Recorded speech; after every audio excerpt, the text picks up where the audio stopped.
Welcome Year 10s to your River of Life lecture. Obviously you've had 2 weeks worth now where you've been gaining some primary data, and this is now how you will apply that primary data to a model that you need to apply to your assessment. So if we look at the River of Life, it is originally formed of 2 models, or it's from a changing of one model to another. So we start with our pathogenesis model. So that model is based on the study of disease and cause of bad health for all.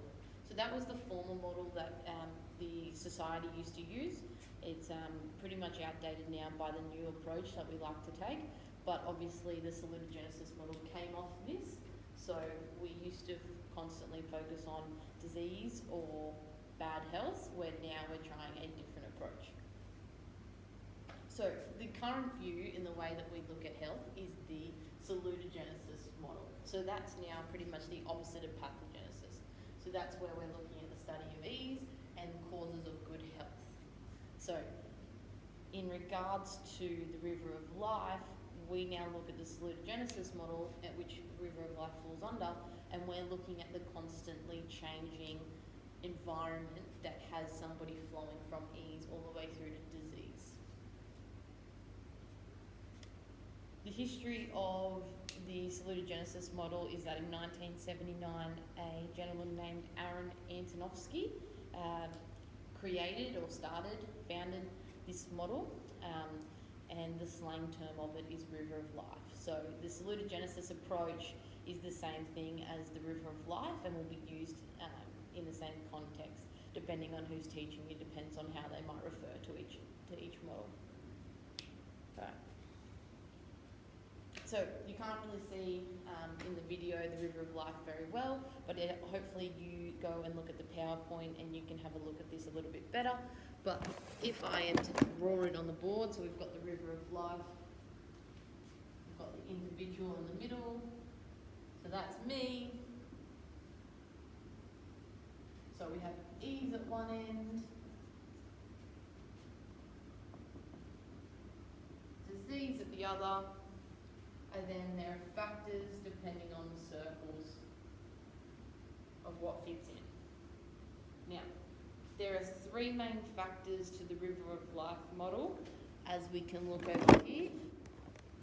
They are our personal resources, our social resources, and our community resources. Now,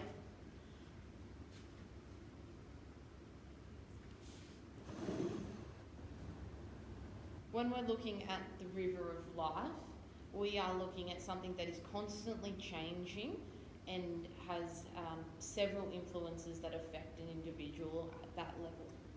Now, as I said before, there are 3 main factors that can influence yourself. Now, within those 3 main factors can either be a barrier or an enabler.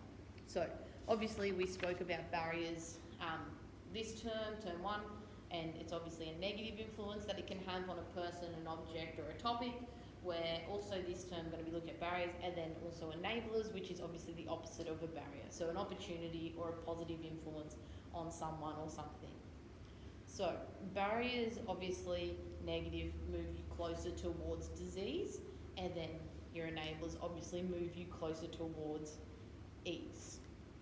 Now, if we look back at our 3 main resources again, as you can see here, I've got a couple of examples up for you. So the first one that falls under personal resource, just a couple of examples are your own personal health knowledge can obviously be a barrier or an enabler. If you have good knowledge, obviously it can classify as an enabler. If you don't have good knowledge, that can be a barrier. And that's also dependent on the topic. So if we're talking about right now in terms of your knowledge of the River of Life, it's probably a barrier for you. But if you're looking in terms of myself and my knowledge on the River of Life, it's actually classified as an enabler. So something that is a influence can be positive and or negative, so it can be a barrier or enabler depending on the topic or whatever you're looking at in regards to health. Another example is sleep. So you can either have good sleep or bad sleep, so that therefore barrier enabler. Moving on to the second area, which is social resource. Now, obviously, we all understand what social means, family and friends. So anything that has to do with your family and friends can be a barrier or an enabler. That could be as basic as your brother eating the last bit of Cocoa Pops and that makes you annoyed, so that's a barrier. Or it could be as simple as your mum and dad give you a kiss goodnight every time before you go to bed. That could be an enabler. But things that your family and your friends or the people around you do have a significant influence on your health and where you sit on the river of life through ease and disease. And then lastly, we're looking at our community resources. So that can be healthcare, gyms, hospitals, schools, sports clubs, all that kinds of things. They're examples of barriers and enablers that can affect your community of life. Now, if we look back at my horribly drawn model, our personal resources are in this first circle, so that's our individual. They affect me, so they have a direct influence on me, so they're the closest thing, so the barriers and enablers fall in there.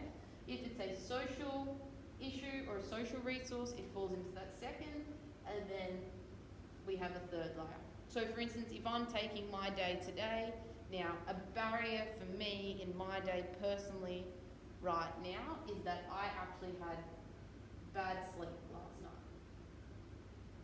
So that would be a barrier for me. Now, a potential enabler for me at the moment is the fact that I actually get to leave the house. Some people at the moment don't get to do that because obviously I'm still working, I'm still allowed to leave the house. So that could be an enabler for me. So that would push me towards ease, where my bad sleep pushes me towards disease. If we're looking at it on a personal level, co-workers for me push me this way, so that pushed me closer towards ease. And then if we're looking at a community level, work stresses can push me towards disease.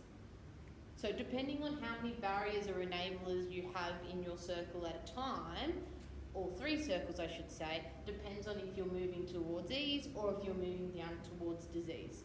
Obviously everybody wants to be moving towards ease, so we start travelling, or we ideally want to travel this way, but if you've only got barriers that are affecting you and there's limited enablers, you obviously start swimming towards that way. The current starts taking you towards disease. Alright, that is your quick little seminar on River of Life. The PowerPoint will be on the eLearn for you guys to have a look at. Also, what I need you to do now is I need you to complete the River of Life template that's below and submit it by week 3, lesson 3. If you have any questions, email myself and I'll happily answer.